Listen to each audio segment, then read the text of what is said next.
Middle east के सबसे अमीर और ताकतवर मुल्कों में से एक सऊदी अरब ने अपने विदेशी मजदूरों के लिए एक ऐतिहासिक कदम उठाया है। सऊदी ने आधिकारिक तौर पर उस सिस्टम को खत्म किया है जो पिछले 70 सालों से लाखों भारतीय मजदूरों समेत दुनिया भर से सऊदी काम करने आए वर्कर्स की आजादी छीन रहा था। जी हाँ, सऊदी अरब ने कफाला सिस्टम को पूरी तरह खत्म कर दिया है। कफाला सिस्टम क्या है? सऊदी से 70 साल बाद इसे हटाने का फैसला क्यों लिया गया? अब नया सिस्टम क्या है?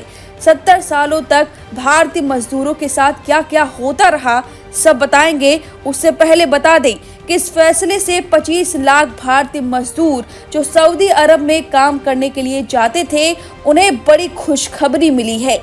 लाखों मजदूर जिन्हें गुलामी सहनी पड़ती थी, शेखों की मनमर्जी, अमानवीय प्रताड़ना झेलनी पड़ती थी, अब उन्हें इन कठिनाइयों से नहीं जूझना पड़ेगा। अब उनका भी अधिकार होगा। उन्हें काम कब करना है, कब अपने देश वापस लौटना है, ऐसे सभी फैसले लेने की आजादी होगी। जिसके बाद माना जा रहा है कि अब सऊदी में काम करने वाले मजदूरों को पैसे के चलते मजबूरी में शेखों की प्रताड़ना झेलनी पड़ती थी, उनके मन में झिझक या ठसक रहती थी, वो माना जा रहा है कि अब दूर हो रही है। एपी की रिपोर्ट के मुताबिक इस बदलाव का ऐलान जून 2025 में ही कर दिया गया था। कफाला सिस्टम के खत्म होने से 1.3 करोड़ से ज्यादा विदेशी मजदूरों को फायदा होगा। इन मजदूरों में ज्यादातर लोग भारत, बांग्लादेश, नेपाल और फिलीपींस से आते हैं। अब चलिए आपको बताते हैं कि कफाला सिस्टम आखिर है क्या। कफाला शब्द की जड़ कफील से जुड़ी है, जिसका अर्थ होता है स्पॉन्सर या जिम्मेदार व्यक्ति, यानी वह शख्स जो किसी विदेशी मजदूर के रहने, काम करने और कानूनी औपचारिकताओं की पूरी जिम्मेदारी उठाता है। 1950 के दशक में जब खाड़ी देशों में तेल उद्योग तेजी से फल फूल रहा था, तो वहां श्रमिकों की भारी कमी महसूस होने लगी थी। स्थानीय आबादी सीमित थी, लेकिन तेल के कारोबार के लिए बड़ी संख्या में मजदूरों की जरूरत थी। इन्हीं हालातों में विदेशी कामगारों को लाने और उन्हें नियंत्रित करने के लिए कफाला सिस्टम लागू किया गया था। इस सिस्टम के तहत कफील को वर्कर पर पूरा अधिकार दे दिया गया। उसके वीजा से लेकर नौकरी और देश छोड़ने तक हर चीज कफील की मंजूरी पर निर्भर करती थी।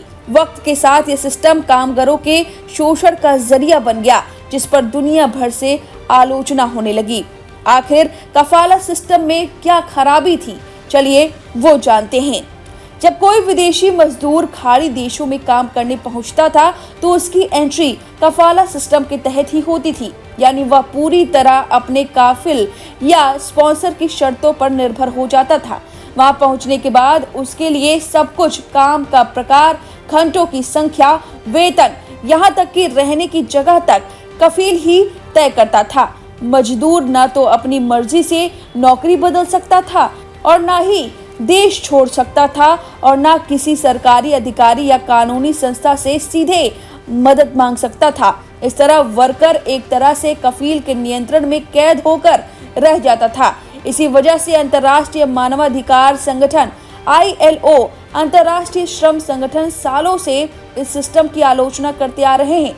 उन्होंने इसे आधुनिक गुलामी तक कहा, क्योंकि इसमें मजदूरों के बुनियादी अधिकार छिन जाते थे और कई बार उन्हें जबरन काम करने या मानव तस्करी जैसी स्थितियों में धकेल दिया जाता था। अब चलिए जानते हैं कि कफाला सिस्टम की 3 बड़ी परेशानियां क्या थीं। सबसे बड़ी परेशानी थी नौकरी बदलने की रोक। जी हाँ, अगर किसी वर्कर के साथ उसका मालिक बुरा बर्ताव करता था, बहुत कम वेतन देता या दिन रात उससे काम करवाता, तब भी वह नौकरी छोड़कर दूसरी जगह नहीं जा सकता। नई नौकरी पाने से पहले उसे अपने कफील की मंजूरी लेनी पड़ती थी। बिना इजाजत नौकरी छोड़ने पर वर्कर को गैर कानूनी प्रवासी माना जाता था और उसे कभी भी गिरफ्तार किया जा सकता था। वह दूसरी बड़ी परेशानी थी देश छोड़ने की आजादी नहीं मिलती थी। जी हाँ, यहाँ तक कि अगर मजदूर के घर में कोई आपात स्थिति हो, तो भी वह सऊदी या खाड़ी देश छोड़कर नहीं जा सकता था। अपने देश लौटने के लिए उसे एग्जिट वीजा की जरूरत होती थी, जो सिर्फ नियोक्ता की अनुमति से ही मिलता था। कई बार मालिक इसे मंजूर नहीं करते थे और वर्कर मजबूर होकर वहीं फंस जाता था। वही तीसरी बड़ी समस्या थी पासपोर्ट की जब्ती। अक्सर कफील मजदूरों के पासपोर्ट और पहचान पत्र अपने पास रख लेते थे ताकि वे कभी भाग न सके।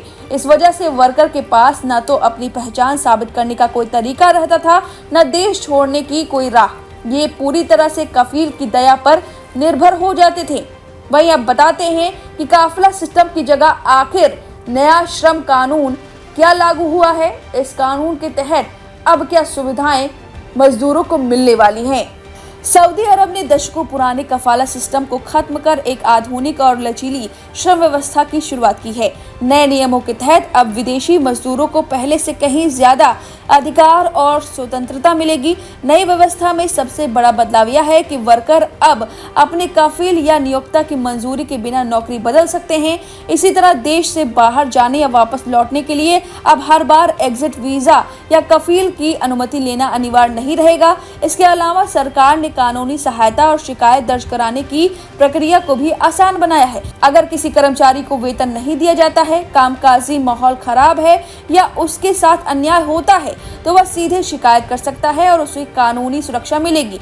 नए नियमों में रोजगार अनुबंध यानी कि एम्प्लॉयमेंट कॉन्ट्रैक्ट को भी अनिवार्य कर दिया गया है। यानी अब हर विदेशी मजदूर और कंपनी के बीच काम की अवधि, वेतन, भत्ते और अधिकारों से जुड़ी सभी बातें लिखित कॉन्ट्रैक्ट में स्पष्ट रूप से दर्ज होंगी। अब सुधार के बाद सऊदी अरब ने यह साफ कर दिया है कि वह मानवाधिकार और श्रमिक कल्याण को लेकर पुराने ढर्रे से अब आगे बढ़ चुका है। लेकिन सवाल यह है कि आखिर सऊदी अरब ने ऐसा क्यों किया है? तो इसके पीछे वजह है इमेज को सुधारना। जी हाँ, सऊदी अरब लंबे समय से उस पर आरोप लगते हैं कि कफाला सिस्टम प्रवासी मजदूरों के लिए आधुनिक गुलामी है और इसी वजह से वहां पर विदेशी निवेश उतने नहीं हो पा रहे थे जितने सऊदी में होने चाहिए। इसी वजह से माना जा रहा है कि इमेज सुधारने की वजह से कफाला सिस्टम को हटाया गया है। वही विजन 2030 का ये हिस्सा है। क्राउन प्रिंस मोहम्मद बिन सलमान ने 2030 प्रोग्राम सऊदी अर्थव्यवस्था को तेल पर निर्भरता से बाहर निकालने की कोशिश की है। इसके लिए विदेशी निवेश और अंतर्राष्ट्रीय कंपनियों की जरूरत है। लेकिन कफाला जैसे सिस्टम से निवेशक डरते थे और यहाँ पर मजदूर नहीं भेजा करते थे, कंपनियां नहीं भेजा करते थे और अब इसे खत्म कर दिया गया है जिससे निवेश सऊदी अरब में बढ़ सके। वहीं सऊदी की कतर से जो प्रतिस्पर्धा है वो भी एक बड़ा कारण मानी जा रही है। जहां कतर ने फीफा विश्व कप से पहले कफाला सिस्टम लगभग खत्म कर दिया था जिससे उसे अंतर्राष्ट्रीय तारीफ मिली। सऊदी अरब भी यही चाहता है कि वो पीछे ना दिखे, वो भी दुनिया में तारीफ बटोरना चाहता है। अब इस पूरी जानकारी पर आपकी जो भी राय है हमें कमेंट करके जरूर बताएं।